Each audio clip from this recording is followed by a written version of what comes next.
有多少人像我一样，看完给阿嬷的情书，就想来到泰国重温一场南洋旧梦？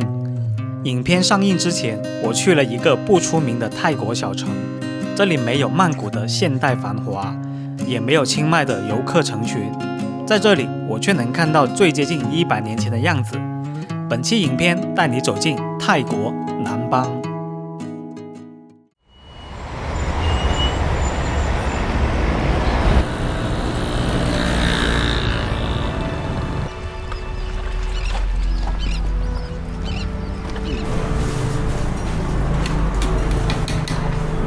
南邦位于清迈南部约100公里，这座城市的气质就是慢，慢悠悠的马车，漫步河畔的行人，身边这条静谧的河流叫做望河，似乎诉说着往事。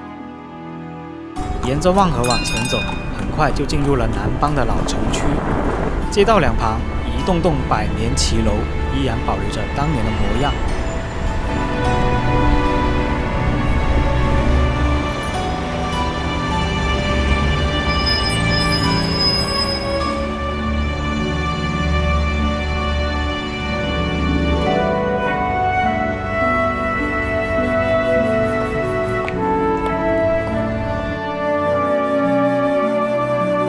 木质窗户、斑驳的墙面、褪色的招牌，都是岁月留下的痕迹。这里曾经是整个泰国北部最繁华的商业中心之一。19世纪末，英国人在泰国北部开发柚木资源，南邦因为水运便利，迅速成为木材贸易重镇。来自广东、福建、云南等地的华商也陆续来到这里。他们经营木材、米行、药材、金铺、布庄，把这座小城变成了泰北最重要的商业中心。如今虽然繁华早已褪去，但许多老店仍由华裔家族经营，有的已经传承了3代、4代，甚至更久。走进这些店铺，你偶尔还能看见熟悉的中文元素，那些关于故乡的记忆，并没有随着时间完全消失，而是悄悄融入了泰国的日常生活。最典型的例子就是美食。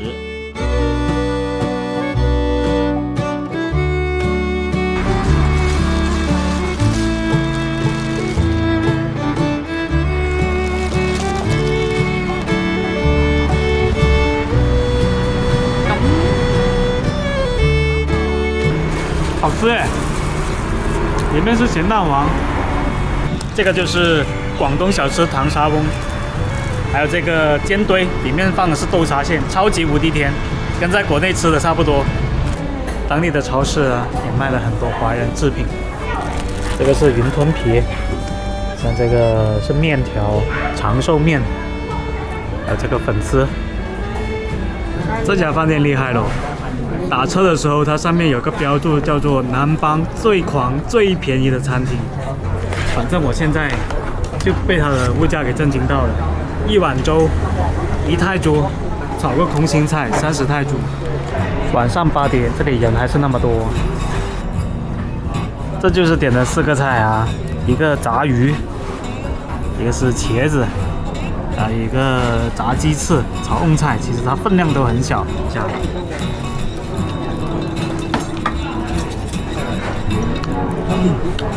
炒茄子。这4个菜真的是2口就吃完，又加了一个炸鱼，这个是120铢啊，这个分量要大一点。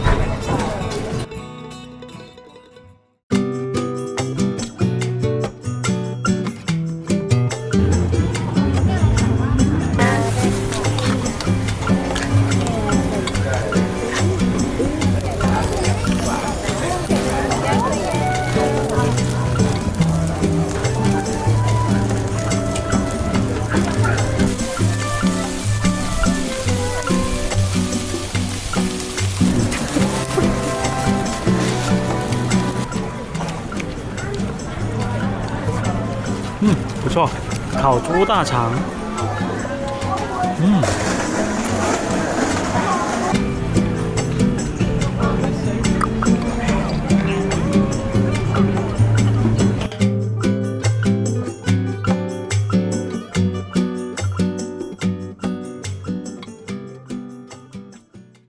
我还发现以上的小吃店有一个共同特征，那就是都用的鸡公碗。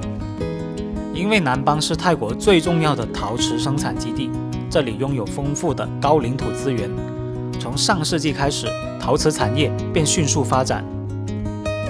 而在这些陶瓷制品中，有一种几乎每个泰国人都见过的碗——鸡公碗。白色的碗身，红色的鸡冠，黑色的尾羽，脚下点缀着绿色竹子和盛开的牡丹。这种图案最早来自中国的南方，随着华人移民来到泰国，也把这份生活习惯带到了这里。我身后就是塔纳摩里博物馆，这是一个陶瓷工艺博物馆，据称鸡公碗是南方的文化象征。走，咱们进去看一看。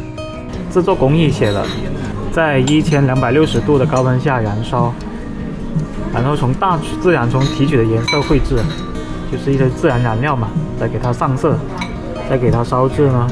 其实南邦生产鸡公碗的历史并不是说特别长，它的第一代创始人呢是在1955年在当地发现了白瓷土，可以用于烧制陶瓷，之后呢就创建了第一家陶瓷工厂。他的名字是叫陈生玉，是一位华人。陈如平，华人，他是第2代继承人，10岁呢就从父亲练过传统鸡公碗的画笔，从96年再次绘画直到现在。他60年以来按照原本的图案画了20多万个公鸡碗。最初鸡公碗大多从中国进口，后来随着南邦陶瓷工业的兴起，当地工厂开始生产自己的鸡公碗，逐渐走进了街边面店、夜市小吃摊，成为泰国人日常生活中最熟悉的瓷器之一。走进工厂，可以看见一只鸡公碗的诞生全过程，甚至还能自己手绘一个陶器。看，这就是我画的鸡公杯，是不是还挺有意思的？当我看着一排排刚烧制完成的鸡公碗时，突然觉得它们装的不只是米饭和面汤，更装着一段跨越国界的文化交流。一边是华人移民带来的生活记忆，另一边是南邦工匠几十年来的精湛技艺。正因为如此，一只看似普通的鸡公碗才会成为南邦最具代表性的陶瓷产品之一，也成为这座城市连接历史与今天的一份独特记忆。这是一座因河流而兴起，因贸易而繁荣，因华人到来而更加丰富，也因一代代人的坚守而保留温度的小城。这里没有电影里的主角，但却有最真实的日常，他们也值得被记住。这就是本期影片全部内容，我是大鼻哥阿良，咱们下期再见。